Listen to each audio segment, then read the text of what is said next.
कमजोर, और हम कमजोर न हम कभी थे और न कभी हो सकेंगे। मिस्टर प्रेसिडेंट, वक्त का इंतजार कीजिए। रुको जरा, सब्र करो।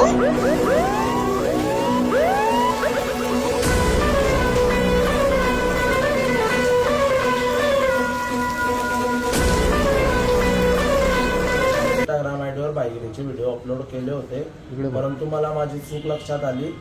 मी जळगाव जिल्हा पोलीस दलाची माफी मागतो। यापुढे अशा प्रकारचे व्हिडिओ बनवणार नाही। कायद्यात राहाल तर फायद्यात राहाल। जळगाव जिल्हा पोलीस दल गुन्हेगारांचा कर्दनकाळ जळगाव शहरात जिल्ह्यात बाईगिरी दादागिरी खपवून घेतली जाणार नाही।